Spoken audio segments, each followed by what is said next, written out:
Atlanta é uma série de comédia dramática produzida pelo canal FX e é uma das melhores coisas filmadas nos últimos anos. Mas o que a torna tão especial?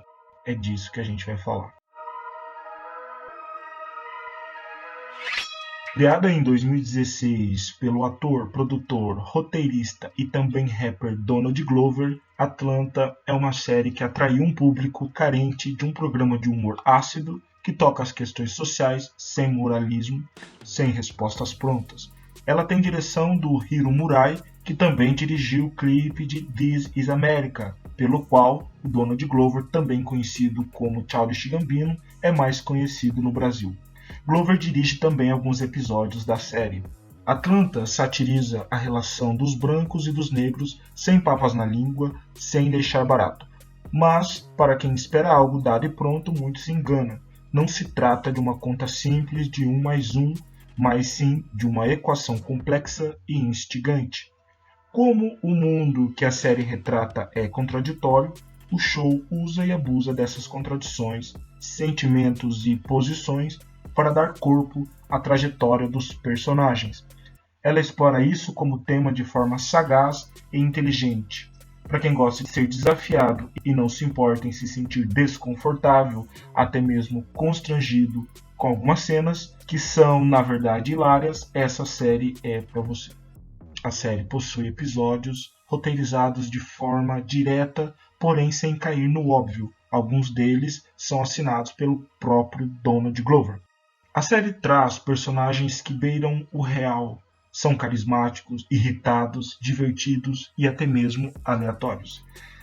Traz também situações muito cotidianas, próximas da experiência da comunidade negra e absurdas ao mesmo tempo, acontecendo de uma forma em que o que é ficção e o que é real nem sempre ficam evidentes. Como o nome pode sugerir, a série trata da realidade da cidade de Atlanta, nos Estados Unidos, bem como da comunidade negra. É uma cidade conhecida como a Meca da negritude nos Estados Unidos e também da música. E ela também uma metáfora e uma sátira para a vida do negro norte-americano e de seus estereótipos. Uma fotografia bem cuidada, uma direção primorosa, um texto fluido e cativante, sem excesso de explicação. Nada vem mastigado. Para quem está acostumado com um modelo de roteiro em que tudo é explicado, ou em que os porquês dos personagens e das motivações do enredo são respondidas, essa série não caminha nesse sentido. Há muitos espaços em branco para o telespectador preencher e interpretar. Os personagens principais são 4. O Earn é interpretado por Donald Glover, um homem negro recém-saído de Princeton, com uma relação desgastada com a Van, sua quase namorada, e sua família. Sem dinheiro, Earn fica sabendo que seu primo Alfred está criando fama sob o nome de Paperboy. Ele quer ser seu empresário e abandonar seu emprego de vendedor de passagem aérea num aeroporto. Van, ou Vanessa, é interpretada por Zazie Beetz, a quase namorada de Earn e mãe da Lottie, filha dos dois. Alfred é interpretado por Brian Tyree Henry, um rapper e primo do Earn, conhecido como Paperboy. É um homem fechado, fala pouco, é meio ranzinza e não sabe muito bem o que tem de fazer para sua carreira dar certo. Ele é o estereótipo do rapper gangster, que foca o seu trabalho na composição das suas músicas. Ele também é traficante de drogas, porque ainda sua música não te dá retorno financeiro. Darius é interpretado por Lakeith Stanfield e é o parceiro do Al, mora com ele. É nigeriano, engraçado e solta os comentários mais aleatórios nas horas menos propícias. A série Atlanta é considerada uma das mais absurdas dos últimos tempos, no sentido de qualidade e no sentido das suas temáticas. Para quem está esperando uma série que tematiza as questões raciais e o racismo de uma maneira convencional, vai quebrar a cara. Atlanta caminha na outra direção. Harrison looks from the outside to be your average teenager. He goes to school, plays video games, even listens to music in his room. But there's one difference. I'm a 35-year-old white man. Harrison, born Antoine Smalls, has transracial identity, identifying as Harrison Booth, a 35-year-old white man from Colorado. Ela utiliza do absurdo e do cotidiano para retratar um mundo que é racista, contraditório, cruel e desconfortável. Cenas e situações que exemplificam isso.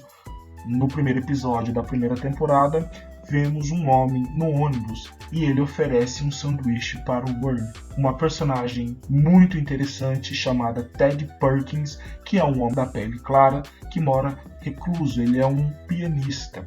É um episódio considerado de terror dentro da série. O Justin Bieber aparece na série, mas ele é interpretado por um homem negro e é o estereótipo do jovem que atrai toda a publicidade para si, um jovem problemático e que não tem senso de responsabilidade com as suas atitudes. Há também uma outra situação que o Alfred é perseguido numa floresta por um homem totalmente aleatório. Há um episódio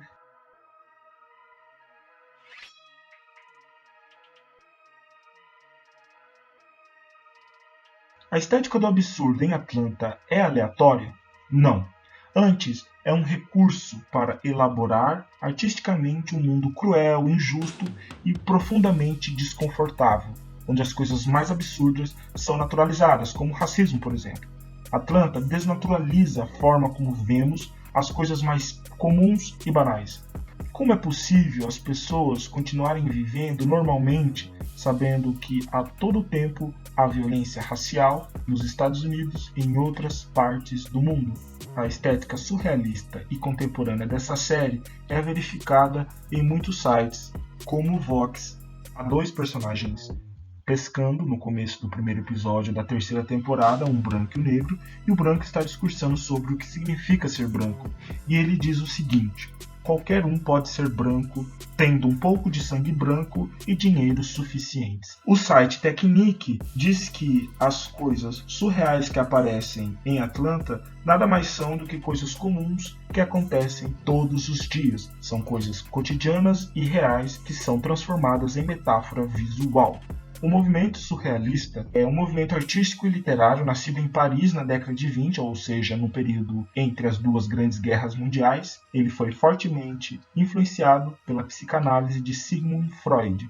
O surrealismo enfatiza o papel do inconsciente na atividade criativa. O poeta e crítico André Breton era o principal líder e mentor deste movimento. E qual é a visão do surrealismo? Dentre as características desse estilo estão a combinação do representativo, do abstrato, do irreal e do inconsciente. Em uns estão a colagem e a escrita automática. Segundo os surrealistas, a arte deve libertar-se das exigências da lógica e da razão e ir além da consciência cotidiana, procurando expressar o mundo do inconsciente e dos sonhos. Isso pode significar, como significa em Atlanta, uma forma de a lógica do cotidiano que encobre as situações de racismo e violência que são normalizadas pela mídia e pela arte, é uma forma de quebrar essa lógica e mostrar o que está por trás dela. O principal expoente é muito conhecido, é o pintor espanhol Salvador Dalí. Mas como o movimento europeu se tornou uma estética negra? Bom, existe um movimento artístico afro-surreal que surgiu depois que D. Scott Miller escreveu o Manifesto Afro-Surreal para o San Francisco Bay Guardian em maio de 2009. Até aquele momento, o termo expressionismo afro-surreal era usado apenas para descrever os escritos de Henry Dumas e de Amiri Baraka. Mais tarde naquele ano, Miller conversou com Baraka sobre a extensão do termo, abreviando a descrição. Foi acordado pelos dois que afro-surreal, sem o expressionismo, permitiria uma maior exploração do termo. O afro-surrealismo teria origens semelhantes às do surrealismo em meados da década de 1920, já que parte dos desenvolvimentos da negritude foi formulada depois que André Breton escreveu o Manifesto Surrealista. Porém, como Leopold Senghor aponta no Manifesto de Miller, o surrealismo europeu é empírico, o surrealismo africano é místico e metafórico.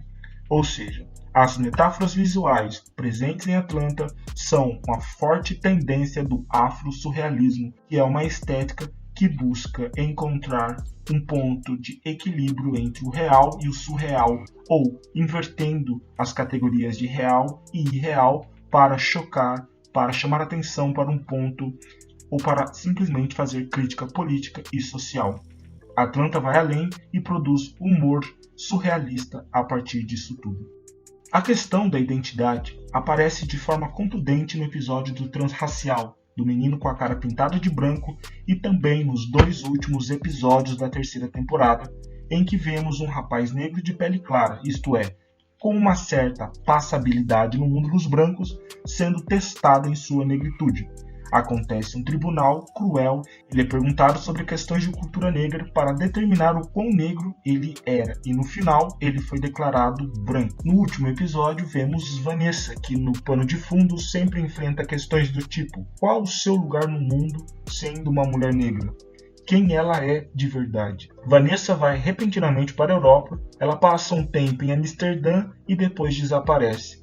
Vemos então, no último episódio, que ela tem passado um tempo em Paris, usando roupas clichês e falando um sotaque francês forçado, no melhor estilo Amélie Poulain.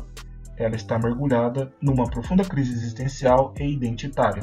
Percebe-se como, de mulher séria e comprometida, aos poucos ela vai se transformando numa outra pessoa, praticando travessuras e se metendo em situações delicadas. A todo tempo, Atlanta explora e cria uma atmosfera de terror e de suspense, algo que resolve um problema: como representar uma sociedade hipócrita e racista, e ainda mais, como criticá-la de forma humorada, ácida e contundente. Em algumas cenas, vemos inversões e situações tão explícitas quanto cômicas, só que nem tanto. Atlanta difunde um clima de tensão, de medo, um clima de sem sentido, nonsense, para dizer que, no fundo, todos nós vivemos num mundo verdadeiramente aterrorizante, onde não estamos seguros e muito menos podemos baixar a guarda. Como dormir à noite num planeta como esse?